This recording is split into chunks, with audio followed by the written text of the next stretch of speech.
자, 이제 우리가 창세기 24장에 아브라함이 나이가 많아서 이제 후대를 위한 이제 결혼 준비 과정들이 이제 24장에 기록되어 있었습니다. 그리고 23장에는 아브라함의 아내 사라의 죽음에 대한 이야기가 이제 언급되고 있고, 이제 25장에 들어와서 아브라함의 죽음도 이제 언급되는 장면이 이제 본문 가운데 채워져 있습니다. 죽음을 뭐 좋아하시는 분, 네, 별로 없죠. 네, 만약 옆에 있으면 적잖은 위로를 주셔야 됩니다.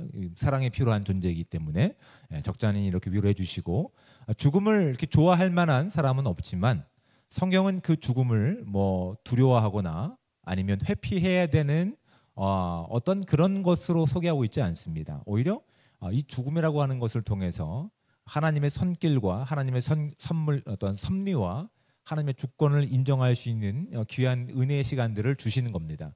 그렇게 얘기해도 사실은 우리가 죽음이라고 하는 문제를 함께 다룰 때 반가워하지 않는 분들이 가끔 있더라고요. 근데 여러분, 그런 생각은 우리가 좀 자유롭게 사셔야 될 것 같습니다. 왜냐하면 삶과 죽음은 우리의 손 가운데 있는 것이 아니거든요. 그렇죠? 여러분이 원하는 부모님을 선택해서 태어나신 분 계십니까? 없죠. 그런 분 옆에 계시다면 정말 큰 위로가 필요하죠. 제정신이 아닌 겁니다. 네, 그렇죠. 제정신이 아닌 거죠. 내가 원하는 부모를 선택해서 태어나는 사람이 없습니다.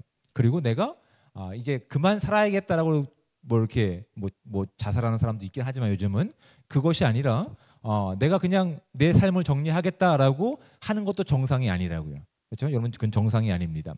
그 모든 태어남과 살아감과 그 마지막은 오직 하나님의 주권 가운데 있음을 우리는 분명히 알고 있어야 됩니다. 오늘 본문에서도 그것을 분명하게 말씀하고 있죠. 보면 어떻게 되어 있냐면 8절 말씀입니다. 제가 세번역 성경으로 읽어드리겠습니다. 아브라함은 자기가 받은 목숨대로 다 살고 아주 늙은 나이에 기운이 다하여서 숨을 거두고 세상을 떠나 조상들이 간 길로 갔다라고 되어 있습니다. 아브라함은 자기가 받은 목숨대로 다 살고라고 되어 있습니다. 근데 이 문장에 보면 이제 히브리어의 토브라고 하는 단어를 쓰고 있습니다. 이 토브라고 하는 단어는 이제 아름답다라는 뜻입니다. 훌륭하다라는 뜻이 담겨 있는 거예요. 그러니까 하나님의 그 주권과 하나님의 계획하심 가운데 그 인생을 다 한 사람은 아름다운 인생이다, 아름다운 삶으로 마무리된다라고 성경은 우리 가운데 이렇게 도전하고 있는 것들이죠. 참 괜찮은 멋진 인생이었음을 아브라함을 통해서 발견하게 되는데, 그래도 20대, 30대를 살고 있는 이 청년들한테 이 죽음에 대한 설교를 하기가 여간 부담스러운 게 아닌 것 같아요. 관심들이 없거든요. 지금 막 열정이 있고 뭐 뜨거움이 있고 이렇다 보니까 이 죽음에 대한 이야기를 우리가 할 때 아무리 성경적인 관점이라 하더라도 이들이 피부로 와 닿을까라고 하는 늘 이런 질문들이 제 안에는 있습니다. 하지만 우리가 기억해야 되는 내용들이 있습니다. 여러분, 우리는 지금 주님이 이제 곧 오셔도 전혀 이상하지 않는 마지막 때를 살고 있습니다. 저희가 이미 살펴봤습니다. 우리의 삶과 내용과 죽음도 다 하나님의 주권 가운데 있다고요.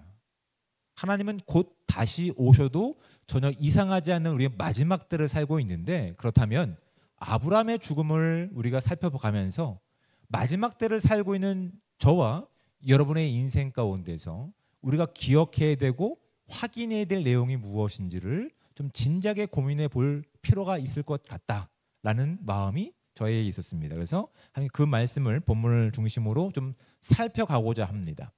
근데 본문을 좀 살펴가기에 앞서서 흥미로운 부분들이 어디 있냐면 24장 마지막 67절 말씀을 제가 이제 세번역 성경으로 읽어드리겠습니다. 이렇게 기록하고 있습니다. 이삭은 리브가를 어머니 사라의 장막으로 데리고 들어가서 그를 아내로 맞아들였다. 이렇게 해서 리브가는 이삭의 아내가 되었으며 이삭은 그를 사랑하였다. 이삭은 어머니를 여의고 나서 위로를 받았다라고 되어 있습니다. 남의 이야기니까 별로 관심 없으시죠, 여러분? 네, 관심 없으시죠? 그런데 본문 마지막을 좀 자세히 보시기 바랍니다. 이삭은 어머니를 여의고 나서 위로를 받았다라고 되어 있습니다. 그러니까 아브라함과 이제 사라를 통해서 정말 늙은 나이에 정말 많은 나이에 귀하게 얻은 아이였습니다. 이삭은. 그런데 이삭이 아버지와 가까웠을까요? 어머니 사라와 가까웠을까요? 네, 사라다가 아니라 사라랑 가까웠습니다. 근데 이 부분이 성경이 지적하고 있는 부분이 있는 거예요. 왜 이 부분을 지적할까라고 하는 부분도 고민해 볼 필요가 있을 것 같아요. 그렇죠? 아브라함에게 있어서 이삭은 정말 소중한 하나님의 약속의 결과물입니다. 그건 사라에게도 마찬가지입니다. 그런데 아브라함은 아마도 약간 성격이 좀 뭐랄까요? 이 나이를 먹어가면서 책임져야 될 부분도 있고 하다 보니까 그 사랑을 아들 이삭에게 그렇게 친밀하게 표현을 못한 부분이 있었던 것 같아요. 이 성경이 우리 가운데 언급하고 있는 내용을 보면 그래서 아들 이삭은 아버지 아브라함과 이렇게 친밀한 관계를 맺기보다 어머니인 사라와 가까워지진 않았을까라는 이제 충분히 유추를 할 수 있습니다. 그런 과정에는 어떤 일이 있었을까요? 22장에서 아버지 아브라함이 이삭을 어디로 데려갑니까? 모리아 땅으로 데려가서 거기서 어떻게 합니까? 얘를 제물로 바치려고 했던 그런 사건도 중간에 있었던 것이죠. 모릅니다. 정확하게 성경이 무엇 때문인지는 언급하고 있지 않지만 어떠한 이유 때문에 아버지 아브라함보다 어머니 사라와 정말 가까웠다. 정말 관계적으로 정말 친근한 사이였다라는 사실을 알게 되는데 어머니를 먼저 보내고 나서 아브라함과 좀 서먹했던 것 같아요. 왜냐하면 67절 말씀을 다시 보면 이삭은 리브가를 어머니 사라의 장막으로 데리고 들어가서 보편적으로 원래 이제 장막들이 다 따로 있습니다. 옛날에 어린 아이들은 어머니 장막에서 함께 교육받고 양육받았기 때문에 이제 그렇게 이제 어머니 장막에서 살지만 좀 장성하고 나면 이제 자신의 장막이 있거나 아버지 장막에서 함께 사는 것이 이스라엘의 이제 이 고대 근동 지역의 보편적인 문화 형태입니다.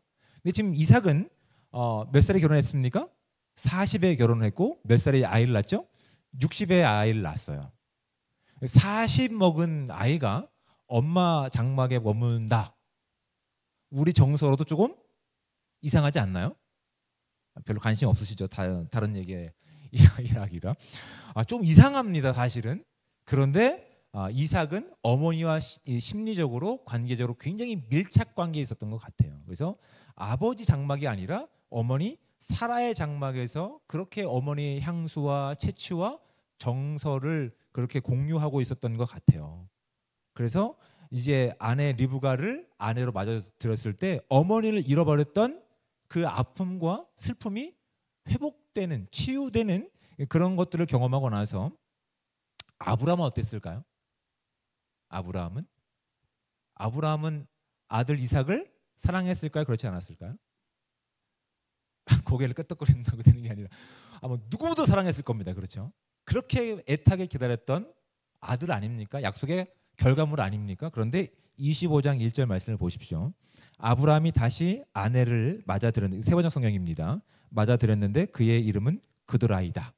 정확하게 아브라함이 이 그드라라고 하는 아내를 언제 맞아들였는지는 모릅니다. 사라가 살아 있을 때 맞아들였는지 이후에 맞아들였는지는 정확하게 알 수 없어요. 성경은 그걸 의도적으로 감추고 있는 것 같아요. 정확하게 알 수 없지만 본문의 내용이라든지 이런 걸 토대로 저는 사라를 여의고 나서 그드라를 아내로 삼은 것으로 보입니다. 그게 좀 저는 그렇게 이해가 되는데, 그런데 재미있는 것은 두 가지가 있습니다. 첫 번째는 아브라함이 그 기쁨의 결과물인 이삭과 함께하는 것이 기쁘고 유쾌하고 늘 신날 것 같지만 어느새 아들 이삭과 거리를 두고 있는 것을 발견하게 되는 것이죠. 그렇죠? 그리고 자신은 돌봐줄 어느 누구도 지금 없는 상태에서 아브라함은 자신을 돌봐줄 자신의 어떤 배우자를 다시 찾는 모습이 성경에서 이렇게 우리 가운데 드러나고 있습니다. 그래서 여러분한테 뭐 재혼하라 이런 얘기는 아닙니다. 이렇게 성경 오해하시면 안 되는 겁니다. 그런 얘기가 아니라 뭔가 이유가 있었지만 아버지 아브라함과 아들 이삭에는 거리가 있었다고 하는 것이죠.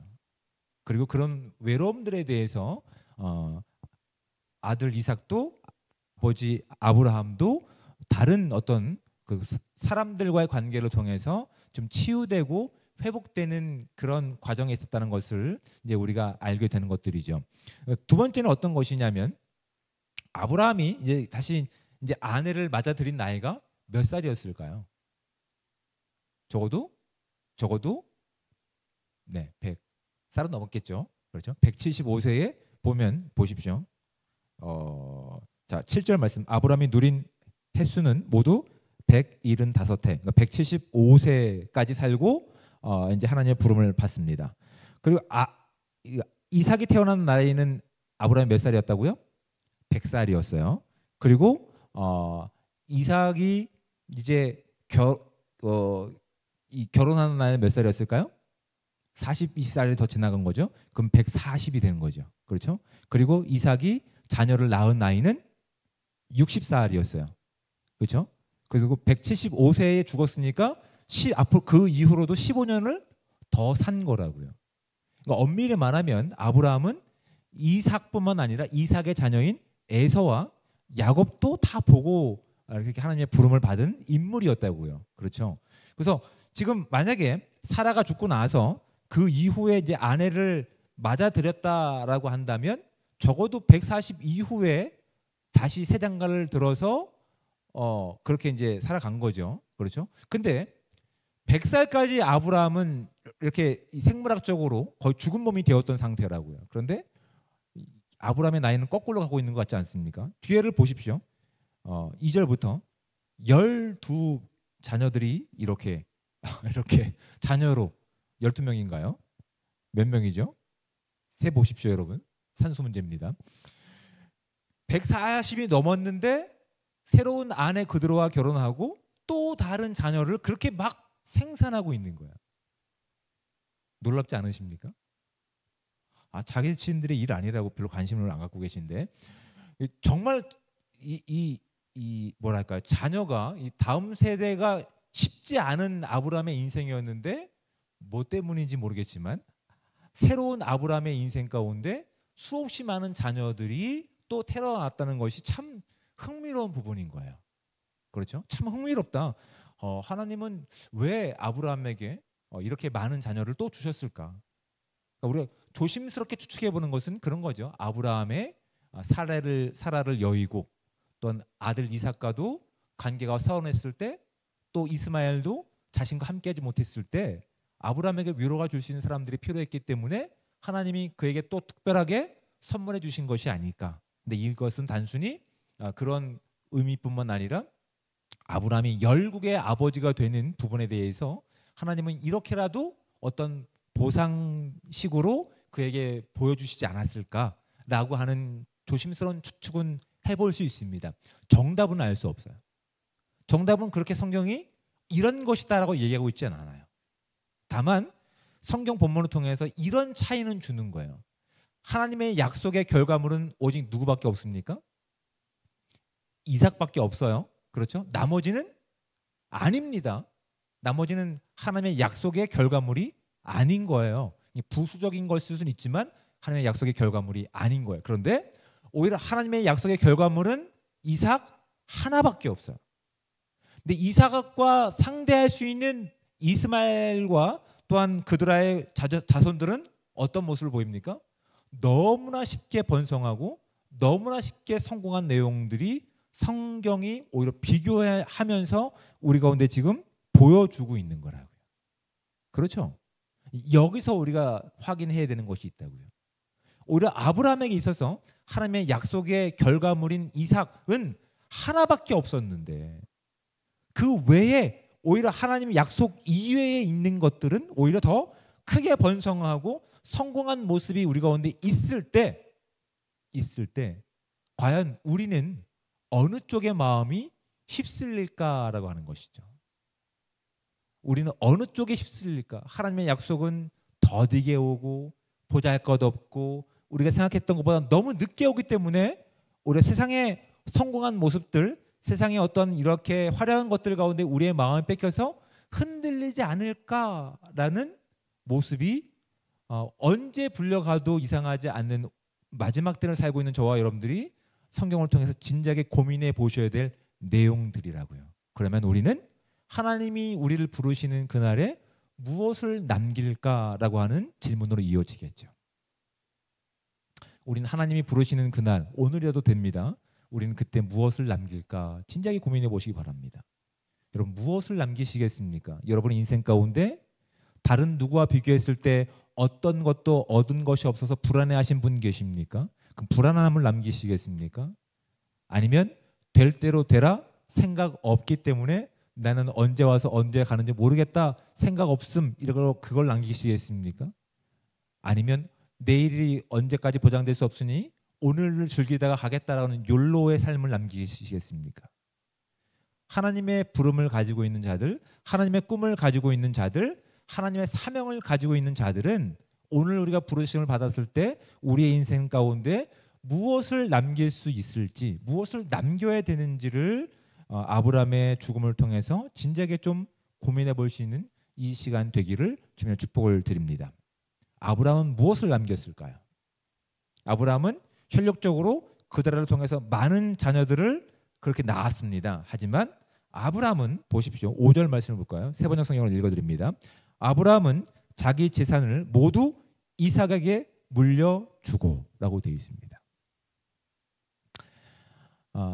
아브라함은 이삭에게뿐만 아니라 이삭에게보다는 오히려 그 이후에 얻은 아내인 그들을 통해서 새로운 자녀들을 통해서 아마 기쁨과 만족을 느꼈는지도 모릅니다. 문맥상 그렇죠? 그런데 아브라함은 그의 인생을 마무리하는 시간 가운데서 그의 인생이 종료되는 시점 가운데에서 무엇에 목적을 두고 살았는지를 성경은 우리 가운데 정확하게 보여주고 있습니다. 그것이 5절 말씀입니다. 아브라함은 자기 재산을 모두 이삭에게 물려주고 나머지는 어떻습니까?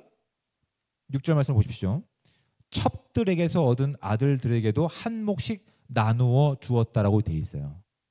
그러니까 모든 재산을 그냥 이삭에게만 물려주는 것이 아니라 그러니까 장자권을 이야기하는 것이죠. 하나님의 약속을 가지고 있는 이삭에게 나의 자녀, 나의 혈통, 하나님의 약속 그 결과이기 때문에 아브라함은 이삭을 자신의 유일한 후계자로 인정하고 있는 모습이 5절 말씀 가운데 있는 것이고 6절 이제 초반에 있는 것들은 나머지 아이들에게도 섭섭하지 않게끔 재물을 남겨준 인생이었음을 이제 우리 가운데 그렇게 보여주고 있습니다. 근데 그것으로 끝이지 않습니다. 뒤에 볼까요? 6절 중반 그가 죽기 전에 첩들에게서 얻은 아들들을 동쪽 곧 동방 땅으로 보내어서 자기 아들 이삭과 떨어져서 살게 하였다라고 되어 있습니다. 왜 그랬을까요? 다툴까 봐. 네. 충분히 위협 상황으로 이 자녀들이 그런 문제를 만들 수 있을 것에 대해서 아브라함은 사전에 준비해서 그들에게 적당한 양을 떼어서 동쪽으로 보내버린 겁니다. 그래서 무엇이 하나님의 약속이 위협받지 않게 미리 조치를 한 겁니다. 아브라함이 지금 그의 인생을 쭉 돌아보면서 지금 마지막 순간 가운데 이삭과의 관계는 조금 서운해 보일 수 있지만 아브라함은 거기에 대해서 불안해하거나 조급해하지 않습니다. 왜냐하면 아브라함은 적어도 자신의 인생 가운데 이삭이라고 하는 하나님의 약속을 분명하게 경험했던 인생이었어요. 그래서 이 약속이 자신이 만들어 놓은 또 다른 후사들을 통해서 위협받지 않게끔 그런 결단하고 있는 거예요. 많은 재산을 가지고 자신의 실력을 가지고 쉽게 성공할 수 있는 그 자녀들을 가지고 민족을 만든 것이 아니라 하나님의 약속의 성취로 하나님의 약속의 민족을 이룰 것을 그는 기대하면서 오히려 그렇게 자신이 이렇게 재물을 나눠주고 보낼 때 이스마엘을 떠나 보낼 때의 그런 아픔은 아니었을 거라고 저희는 확신하게 되는 것이죠. 아브라함은 확신을 가지고 있구나. 아브라함은 지금 하나님의 꿈 가운데, 사명 가운데 분명하게 자신의 인생 가운데 잔 가지들을 정리하고 있구나를 확인하게 된다고요. 자, 그렇다면 아브라함의 인생을 통해서 우리가 확인해야 될 것은 우리의 인생 가운데서 하나님의 주권과 하나님의 손길 가운데 있는 우리라고 한다면, 하나님의 꿈을 가지고 있는 저와 여러분들이라고 한다면 우리의 인생 가운데 우선순위가 무엇인지를 확인해 봐야 된다고요. 그 우선순위가 위협받지 않게끔 신앙의 잔 가지들을 쳐 나갈 수 있어야 된다고요. 왜요? 우리도 언제 하나님의 부르심을 받을지 아무도 알 수 없기 때문에 그래요. 이것들이 하루하루 준비가 되지 않으면 어느새 하나님께서 주신 꿈과 그 언약이 위협받을 수 있다는 사실을 아브라함은 분명히 알았기 때문에 오히려 그 후사들의 자녀들에게 한 몫을 떼어주며 하나님의 약속이 위협받지 않게끔 그렇게 분리한다는 사실을 우리가 분명히 확인하는 것을 통해서 우리의 삶을 좀 점검해 볼 수 있는 지혜가 있기를 원합니다. 두 번째는 이제 이런 표현들이 있습니다. 자, 이제 8절 말씀. 아브라함은 자기가 받은 목숨대로 다 살고 아주 늙은 나이에 기운이 다하여 숨을 거두고 세상을 떠나 조상들이 간 길로 갔다라고 이렇게 되어 있습니다. 성경이 이 본문이 우리 가운데 드러내고 있는 것은 죽음이 외롭거나 죽음이 절망이거나 죽음이 끝이라고 말하고 있지 않습니다. 오히려 죽음이 하나님의 그 사명을 다한 것, 하나님의 그 주권을 다한 것, 하나님의 꿈을 다한 것은 좋은 것이다라고 우리 가운데 말씀하고 있다고요. 그러니 아브라함이 그 죽음 앞에 이 주어진 시간이 얼마 남지 않았을 때 그의 인생이 무게감 가운데 있었을까요? 삶을 포기하지 못해서 전등 근거하는 모습을 가지고 있었을까요? 오히려 가벼운 마음으로, 오히려 기쁨의 마음으로, 오히려 기대하는 마음으로 마치 이젠 영원히 함께 하시는 하나님과 동행하는 삶을 의미해서 이렇게 돼 있다고. 조상들이 간 길로 갔다라고 표현하고 있는 거예요. 그러니까 죽음을 우린 막연하게 볼 필요가 없습니다. 죽음이 끝이라고 단정할 필요가 없어요. 우리에게는 하나님께서 우리를 시작하신 것처럼 하나님께서 우리와 함께 하시는 그 모든 죽음의 내용을 통해서 우리는 하나님과 함께 하나님의 꿈이 완성되어 가는 과정을 죽음을 통해서 확인하게 될 겁니다. 어렵죠, 표현이. 우리는 여기에 대해서 별로 진지하게 고민해 보지 않았기 때문에. 그런데 죽음은 우리에게 주어진 하나의 순간, 하나의 과정이지 끝이 아닙니다. 우리 비로소 죽음이라고 하는 우리의 육신의 어떤 이런 어떤 이렇게 제한을 가지고 있는 최종 종점을 벗어나야 비로소 우리 가운데 영원히 주어지는 하나님의 생명, 하나님의 나라를 살 수 있는 놀라운 하나님의 자녀가 된다는 사실을 우리 기대를 가지고 있어야 되는 거예요. 이렇게 아멘들을 안 하시니까 제가 죽음을 얘기를 못 하는 겁니다. 그렇게 우리가 그렇게 기대를 해야 되는 거예요. 하나님께서 아브라함을 시작하셔서 그의 마지막을 통해서 하나님의 약속이 변함없이 이어지는 것들을 우리로 하여금 기대함을 갖게끔 만드신 목적이 아브라함의 죽음 가운데 담겨 있는 거예요. 그러니까 죽음을 두려워하고 막연하게 멀리 있는 것으로 보는 것이 아니라 죽음은 반드시 우리가 거쳐가야 되는 과정으로 이해하고 오히려 죽음을 통해서 우리가 영원한 존재로서 영원한 하나님과 함께 그렇게 하나님의 자녀로 살 수 있다는 즐거움과 기대가 저와 여러분 가운데 있기를 주님의 축복을 드립니다. 그런 준비가 있어야 되는 거예요. 그래야 이 땅에서 가지고 있었던 기쁨의 내용들, 이 땅에서 우리가 집착했던 것들에서 자유함을 가질 수 있는 거예요. 그 죽음이 가지고 있는 신부로부터 우리는 이렇게 자유롭게 나갈 수 있다는 사실을 기억할 수 있기 바랍니다. 마지막은 이겁니다. 우리는 어떤 결과를 남길 것인가? 우리는 하나님의 흔적을 남기는 그런 삶이 되기를 축복합니다. 자, 다시 한번 볼까요? 9절 말씀을 보겠습니다. 그의 아들 이삭과 이스마엘이 그를 막벨라 굴에 안장하였다. 자, 지금 아브라함의 죽음 아직 죽지 않았습니다. 근데 성경은 그의 인생을 종료해 버리지만 아직 죽지 않았습니다. 그런데 그 죽음에 누가 옵니까? 이삭과 이스마엘만 옵니다. 나머지 자녀들은 그의 장례식 가운데 참여하지도 않습니다. 그리고 이 장례를 끝나고 나서 자 10절 말씀 보십시오. 그 밭은 아브라함이 헷 사람에게서 산 것이다. 바로 그곳에서 아브라함은 그의 아내 사라와 함께 장사되었다. 11절 아브라함이 죽은 뒤에 하나님은 아브라함의 아들 이삭에게 복을 주셨다. 그때의 이삭은 브엘라의 로이 근처에서 살고 있었다라고 되어 있습니다. 이제 이삭을 보호해 줄 만한 보호막은 없습니다. 혈육적으로. 오히려 이스마엘은 이삭보다 더 나이가 많고 더 장성했고 더 큰 힘을 가지고 있었어요. 그리고 새로 얻은 그들아 이후의 후손들도 막강한 힘과 성공을 가지고 있었던 자들이었어요. 그런데 성경은 어떻게 주목하고 있는지를 보십시오. 10절 말씀은 하나님께서 아브라함에게 약속하셨던 그 땅에 대한 보장을 하고 계시는 거예요. 그 밭은 아브라함이 헷 사람에게서 산 것이다. 바로 그곳에 아브라함은 그의 아내 사라와 함께 장사되었다. 그의 인생은 죽음으로 끝났지만 무엇이 남아있다는 것을 우리가 알게 하십니까?